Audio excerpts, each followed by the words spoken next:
Vjerujem da nema osobe koja se ne divi ovakvoj biljci, koja zadivljuje svojom ljepotom i ukrašava svaki vrt. Hortenzija je najčešće listopadna grmolika biljka, a mogu narasti od 1 do 2 pa čak i do 15 metara. Ima razgranat korijenski sustav sa jednim glavnim odrvenjelim korijenom. Cvjetovi su mali i nalaze se u okruglim ili plosnatim grozdastim cvatovima. Ona cvjeta od početka 6. do 10. mjeseca, a cvjetovi mogu biti svjetlo-ružičaste, zelenkaste, bijele, ljubičaste ili plave boje. Njen plod su crne naborane sjemenke koje ostaju u grozdu nakon cvata, pa se relativno lako i samostalno razmnožavaju. Krajem augusta i padom noćnih temperatura izgled ove biljke se mijenja, ali samo kada su cvjetovi u pitanju. Naime, oni gube onu jarku boju i postaju nekako zelenkasti. Na našem kanalu već imate video o uzgoju hortenzija i njenoj rezidbi, a također imate poseban video o tome na koji način možete mijenjati boju cvjetova iz roze u plavu i obrnuto. A danas ćemo vam pokazati kako vrlo jednostavno odraditi razmnožavanje hortenzija i to na nekoliko načina. Prije svega, prvo što je potrebno jeste da pripremite zemlju u koju ćete staviti reznice. Mi smo koristili običnu zemlju za cvijeće te smo u nju dodali perlit. Vjerovatno ste bar jednom kupili neko cvijeće ili biljku u posudi i sigurno ste primijetili sićušne bijele granule po zemlji koje liče na komadiće stiropora. Riječ je o perlitu, prirodnom materijalu koji se u sirovom obliku nalazi u prirodi kao vulkanska stijena. Ona se u procesu prerade izlaže visokim temperaturama gdje dolazi do širenja perlita koji povećava svoju zapreminu čak i do 40 puta. Ne razgrađuje se pa je idealan za upotrebu u mješavinama za posipanje biljaka koje se rijetko presađuju. Ima neutralan nivo pH što ga čini pogodnim za bilo koju baštu, a ne sadrži otrovne hemikalije ili aditive. Zahvaljujući sposobnosti da upijaju i zadržavaju vlagu, granule agroperlita upijaju višak vlage iz zemljišta. Kada se vlaga u zemljištu smanji, granule perlita ispuštaju upijenu vodu i na taj način održavaju povoljan vodozračni režim oko korijena biljke. Isto radi i sa rastvorom mineralnih gnojiva, čime se postiže njihovo produženo djelovanje. Također omogućava odlično provjetravanje zemlje. Biljke zapravo apsorbiraju 98% kisika kroz korijen, pa je dobra aeracija ključna za zdrav razvoj korijena. Pravilno strujanje zraka također podržava zemljišne gliste, korisne nematode i druge dobre stvari u zemlji, što zauzvrat omogućava život biljaka. Kod proizvodnje rasada u supstratu sa perlitom mnogo je lakše vađenje biljaka bez da se ošteti njihov korijen. Biljke su sada još uvijek zdrave i lijepi su im cvjetovi, no malo su izblijedili i promijenili boju. Pripremaju se za stvaranje sjemena.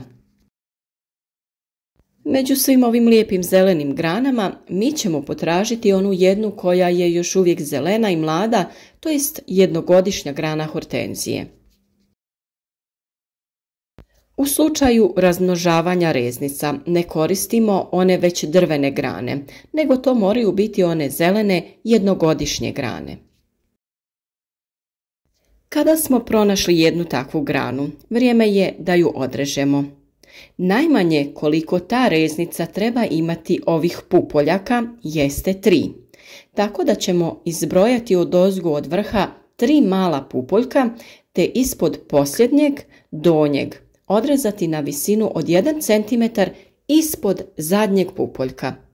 Bitno je da napravite kosi rez i da se on nalazi, znači barem 1 cm ispod najzadnjeg donjeg pupoljka. Sama reznica ne treba biti kraća od 15 cm, a ne bi trebala biti ni previše duga.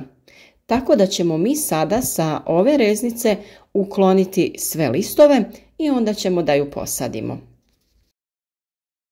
Za uklanjanje listova ne morate koristiti škare.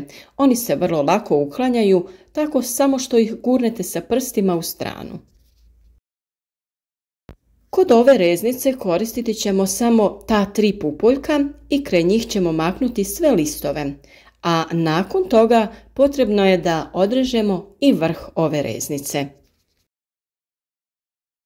Tu je također potrebno napraviti jedan kosi rez koji ćemo napraviti barem 1 cm iznad posljednjeg pupoljka. Sada imamo spremnu reznicu koju ćemo staviti u već pripremljenu zemlju. Ostali dio posla je vrlo jednostavan. Naravno, trebate obratiti pažnju na smjer ovih pupoljaka kako ne bi reznicu okrenuli u suprotnom smjeru. Kada ste samu reznicu stavili u zemlju, bitno je obilno je zaliti kako bi ona imala dovoljno vlažnosti da razvije bočno korijenje. Perlit će naravno upiti dijelove vlage i neće biti potrebno neko vrijeme da zalijevate, ali ni u kom slučaju ne smijete dopustiti da zemlja se potpuno osuši. Kod pripreme ovakvih reznica možete koristiti neki hormon za ožiljavanje u prahu, ali mislim da se hortenzije vrlo lako primaju u zemlju, tako da to nije potrebno. Sada ovu reznicu ostavite negdje u hladu, nemojte ostaviti na direktnom suncu jer to nisu pravi uslovi za razvijanje jedne reznice i razvijanje njenih korijena. Ukoliko primijetite da će doći do velike promjene u noćnim i dnevnim temperaturama, svakako ovu reznicu sklonite negdje na zatvoreno i možete također da ju prekrijete nekom plastičnom bocom ili vrećicom. A ono za što možemo iskoristiti onaj vrh koji smo odrezali od ove reznice jeste za jednu malu reznicu koju ćemo staviti da raste u vodi i tamo razvije svoj korijen. S obzirom da listovi na ovakvoj reznici vrše fotosintezu i hrane biljku, kako biljka ne bi trošila previše snage na razvoj tih listova, ukloniti ćemo ih. A također ono što ćemo učiniti jeste da sa škarama potkratimo i ove gornje listove koje ćemo ostaviti samo ovako kratke i to ta 2 kratka lista. Ovako će ova mala biljka svu svoju energiju usmjeriti u razvoj korijena. Ja sam razrezala jednu staru plastičnu bocu i u nju stavila vodu, te ćemo tu držati naše reznice. Vrlo je važno da redovno mijenjate ovu vodu kako bi uvijek bila svježa. I ovako pripremljenu reznicu držite negdje u hladu jer nije dobro da stoji na direktnom suncu. A sada ćemo pripremiti još jednu reznicu koju smo odrezali na isti način kao i onu prvu, samo što ovaj put nećemo ukloniti vrh. Ukloniti ćemo sve ove bočne listove do samog vrha. Ovako pripremljenu reznicu također ćemo staviti u supstrat i čekati da se ona razvije. Možda će joj trebati malo duže, ali u ovom slučaju ćemo odmah imati biljku koja će nastaviti da se razvija u visinu. Dok ćemo kod one prve reznice imati bočne izbojke koji će odmah krenuti da stvaraju jedan grm. Naravno, opet napominjem, vrlo je bitno održavati vlažnost zemljišta kako bi se biljke što bolje ukorijenile. I opet napominjem, sve ove reznice morate držati negdje u hladu kako one ne bi bile izložene direktno suncu jer na taj bi način se zemlja prebrzo isušivala i mogle bi da uvenu. Ukoliko imate hortenzije koje su vam posađene na stalno mjesto negdje u vrtu, imate još jedan postupak koji možete napraviti kako bi napravili novu sadnicu. Ova naša hortenzija je tokom cijelog dana izložena suncu, tako da ćemo mi ovu reznicu da napravimo sa one strane na koje dolazi samo jutarnje sunce, a ostatak biljke joj pravi sjenu tokom drugog dijela dana. Kada ste odabrali granu koja je najbliže zemlji i izgleda kao da bi se mogla najbolje saviti, kako bi ostala u zemlji, tu iskopajte jednu malu rupu i napravite da zemlja bude rahla kako bi mogli zakopati reznicu. Ovaj način razmnožavanja se zove polijeganje i mi ćemo tako da napravimo udubljenje u zemlji, da polegnemo ovu jednu granu hortenzije te da ju zatrpamo sa zemljom. I u ovom slučaju potrebno je da to bude zelena grana koja je jednogodišnja, to jest od ove sezone. Nju ćemo lagano saviti u otu rupu koju smo iskopali te prekriti sa zemljom. I ona bi trebala u dodiru sa zemljom uz vlagu da razvije korijenje.